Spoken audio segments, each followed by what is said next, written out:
ইসলামী শরীয়ত কারুষের মন মতো চলে না। ইসলামী শরীয়ত চলে কোরআন এবং সহিহ হাদিস দিয়ে। কোরআনে যা বর্ণিত হয়েছে আপনার ভালো লাগলেও মানতে হবে, ভালো না লাগলেও মানতে হবে। সহিহ হাদিসে যা বর্ণিত হয়েছে আপনার পছন্দ হলেও মানতে হবে, পছন্দ না হলে মানতে হবে।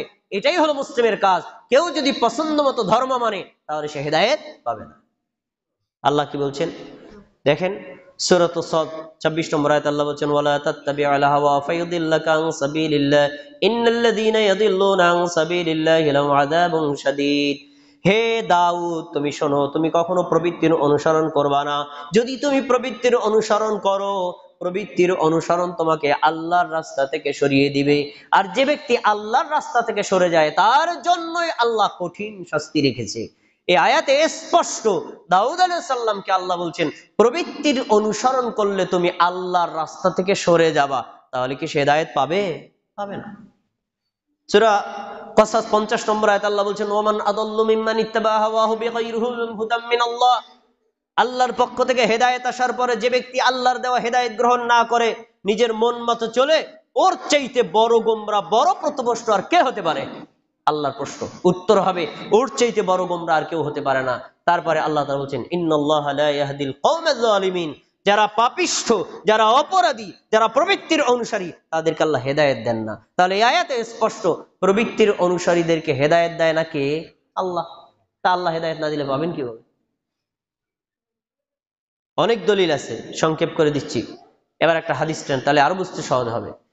সুনানে আবু দাউদ হাদিস নাম্বার 4599, রাসূলুল্লাহ সাল্লাল্লাহু আলাইহি ওয়াসাল্লাম বলেছেন, ওয়া ইন্নাহু সায়াখরুজু ফি উম্মতি আকওয়ামুন তাজারা বিহিম তিলকাল আহওয়া।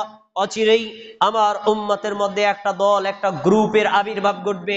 এদের বৈশিষ্ট্য হলো, এদের প্রত্যেকটা রগে, প্রত্যেকটা শিরায়, প্রত্যেকটা উপশিরায় প্রবৃত্তির অনুসরণ এমন ভাবে ঢুকবে, মানুষকে কুকুরে কামড় দিলে জলাতঙ্ক রোগের ভাইরাস যেভাবে ঢুকে যায়। কুকুরে কামড় দিলে জলাতঙ্ক হয়, পানি দেখলে ভয় পায়, পানি পিপাসা থাকলেও পানি খেতে পারে না। এই লোকটার সাথে আল্লাহ তাআলা, আল্লাহ নবী সাল্লাল্লাহু আলাইহি ওয়াসাল্লাম তুলনা করেছেন ওই ব্যক্তিকে, কোরআন পাওয়ার পরে যে মানতে চায় না, হাদিস পাওয়ার পরে যে মানতে চায় না, নিজের মন মতো চলে, এই লোকটা কুকুরে কামড় দেওয়া জলাতঙ্ক রোগের চাইতে ভয়ঙ্কর ভাইরাস।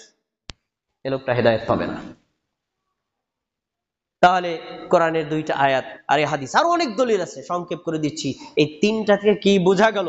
একজন মুমিন আর একজন মুসলিম কি প্রবৃত্তি অনুযায়ী আমল করবে না কোরআন হাদিস অনুযায়ী করবে? কথা বলেন না কেন আপনারা? বলেন, প্রবৃত্তি অনুযায়ী আমল করবে না কোরআন হাদিস অনুযায়ী আমল করবে? যদি সে কোরআন হাদিস অনুযায়ী আমল করে, কোরআন হাদিসের কথাকে মেনে নিতে পারে, তাহলে সে হেদায়েত পাবে। আর যদি কোরআন হাদিস মানতে তার মধ্যে কোনো কুণ্ঠাবোধ থাকে, সে নিজের মন মতো চলে, তাহলে সে বংশগত আহলে হাদিস হলেও হেদায়েত পাবে না, বংশগত মুসলিম হলেও হেদায়েত পাবে না। হেদায়েত পেতে গেলে আপনাকে কিছু গুণাবলী অর্জন করতে হবে। আসুন, প্রশ্ন হলো, আমাদের মধ্যে কি প্রবৃত্তির অনুসরণের দোষ আছে? উত্তর আছে। আমার মধ্যেও আছে, আপনার মধ্যেও আছে, এই মসজিদের মুসল্লিদের মধ্যেও আছে। আপনারা অবাক, কি বলছেন? এই মুসলিমের মধ্যে আছে? হ্যাঁ, আপনি দেখবেন, আসে দেখাই আমি আপনাকে একটা উদাহরণ। প্রত্যেকটা অনেক উদাহরণ দেওয়া যায়, খুতবার সময় সংক্ষিপ্ততার কারণে বলতেছি। নবী সাল্লাল্লাহু আলাইহি ওয়াসাল্লাম বলছেন, ইকামত শেষ হওয়ার পরে কাতার সোজা করে, মাঝখানের ফাঁকা বন্ধ করে, শয়তানের জন্য জায়গা রেখে দিও না। হাদিস আপনারা জানেন। তা আমি আপনার পাশে দাঁড়ালাম, আপনার পায়ের সাথে পা, কাঁধের সাথে কাঁধ আমি মিলিয়ে দিলাম। আপনি করলেন কি? পাটাকে সরাই দিলেন। এই মাদারীপুর থেকে খুতবা দিতে আসছে খতিব মানুষ, তার সাথে পা মিলানো যায়? বেদবি না? মিলাইলেন না, ফাঁকা করে দিলেন। আচ্ছা, রাসূলের সামনে সাহাবীগণ প্রত্যেকে পায়ের সাথে পা, কাঁধের সাথে কাঁধ মিলিয়ে কাতার সোজা করেছে। কাতার সোজা করার এটাই হলো আইডিয়াল পদ্ধতি। আপনি হাদিস জানার পরেও যদি পাটাকে ফাঁক করে দেন আদবের ওসিলা দিয়ে, আদবের দোহাই দিয়ে, তাহলে বোঝা যাবে আপনার মধ্যে প্রবৃত্তির ভাইরাস আছে। হাদিসে যত স্পষ্ট উল্লেখ করা পায়ের সাথে পা, আরে আমাদের সমাজে সেটাকে মূল্যায়ন করুক অথবা নাই করুক, হাদিসে যেভাবে আছে ওভাবেই করতে হবে, এটাই শরীয়ত। এর বিরুদ্ধে অন্য কেউ যদি আমল করে, তাহলে বুঝতে হবে তার ভিতরে প্রবৃত্তির ভাইরাস আছে। কি পায়ের সাথে পা মিলাইলে পা সরাই দেয় এমন মুসল্লি কি আশেপাশে কোথাও পাওয়া যায় না? এর একটা মুসল্লি, কিন্তু হেদায়েত পাবে না। 3 নম্বর, নেতা ও আকাবিরদের অনুসরণ করা। বাংলাদেশ